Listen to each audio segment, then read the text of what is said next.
Junction లో అనేటువంటి ఈ పాటని భాస్కర్ భట్ల గారు రాశారు. మీరు చూసారండి ఈ డ్రోన్? మీరు టెక్నాలజికలీ చాలా అడ్వాన్స్ ఫిల్మ్ తీసేశారు.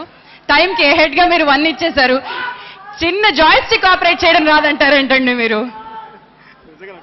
నిజంగానే ఆపరేట్ చేయాలి. మీరు ఇలా రండి, we can see the drone coming and you can operate it.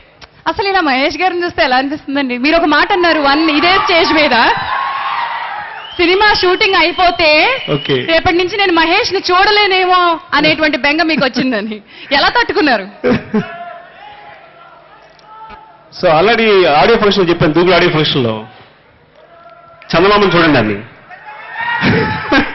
So నాకు రోజు చందమామ కనిపిస్తుంది కాబట్టి ఆ ప్రాబ్లం లేదు. అమావాస్య రోజు ఏం చేస్తారు?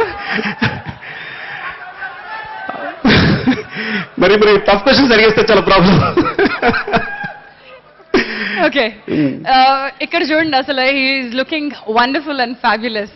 మీరు ఇందాక అన్నట్టు చందమామను చూస్తూ గడిపేయడం కాదు, ఈ చందమామను చూస్తూ చాలా మంది ఫ్యాన్స్ ఎదురు చూస్తున్నారు. మీరేమనుకుంటున్నారు? నెక్స్ట్ సినిమా ఎలా ఉండాలనుకుంటున్నారు? అండ్ మీరు కనుక మహేష్ బాబు గారు డేట్స్ ఇస్తే ఎలాంటి సినిమా చేయాలనుకుంటున్నారు?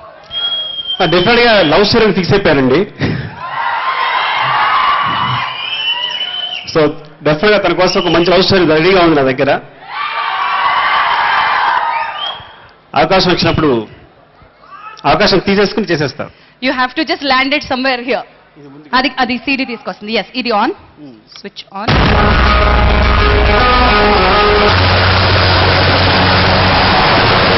ఈ చిన్ని లైఫ్ నీదే, సరదాగా సాగాలి, జారిపోతే రాదే, చెలరేగిపోవాలి, కలలే